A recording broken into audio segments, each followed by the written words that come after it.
కొంచెం మా బావ చెప్తా ఉన్నాడు, మన ఇద్దరి మీద ఫుల్ కండిషన్ ఉన్నది బుజ్జి, మస్తు జాగ్రత్తగా ఉండాలి మనం అని. ఎందుకంటే ఏ దిష్టి అయినా ఉండొచ్చు కానీ మనుషుని కండిష్టి మాత్రం అసలు మనుషుల మీద ఉండొద్దు. ఏమైంది బావ అని నేను అడిగితే చాలా మంది అనుకుంటా ఉన్నారు వైఫ్ అండ్ హస్బెండ్ అంటే వీళ్ళిద్దరు లాగా ఉండాలి, ఇద్దరు మ్యూచువల్ అండర్స్టాండింగ్ తోటి ఏ డిసిషన్ అయినా తీసుకుంటారని చాలా మంది కళ్ళమంటుంది అని అన్నాడు.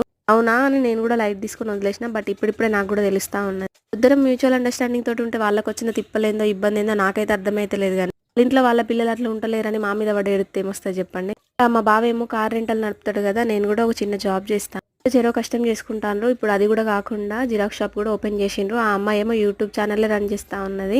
బాగా ఫీల్ అయిపోతా ఉన్నారట. యూట్యూబ్ ఛానల్ రన్ చేస్తాను కానీ ఇంతవరకు ఒక్క రూపాయి కూడా తీసుకోలేను. ఇంకా ఇంటర్నెట్ బిల్లు కూడా నాకు ఎక్స్ట్రా ఎక్స్పెన్స్ అన్నట్టే. ఒకటే కాదు, ఇప్పుడు జిరాక్స్ షాప్ స్టార్ట్ చేసిండ్రు అంటే మా కష్టం ఏదో మేము పడతా ఉన్నామండి. ఇంట్లో నుంచి అయితే మేమేం తీసుకోవట్లేదు కదా, మనుషులకి ఎందుకు ఇంత ఏడుపో నాకైతే అర్థం కావట్లేదు. ఫ్యామిలీ అంతా 1 వీక్ నుంచి ఫుల్ సిక్ అయిపోయినాము. అదే బాధతో చెప్తా ఉన్నా. ఇంకా కొందరైతే జిరాక్స్ షాప్ మేము పెడదాం అనుకున్నాం, బట్ మీరు పెట్టిండ్రని మొహం మీదనే అంటున్నారట. ఉంటే పెట్టాలి కదా, మేము కూడా ఎప్పటి నుంచో అనుకుంటా ఉన్నాము. ఇంకా లేట్ చేస్తే మంచిది కాదని పెట్టేసినాము. Thank you for watching. Bye bye.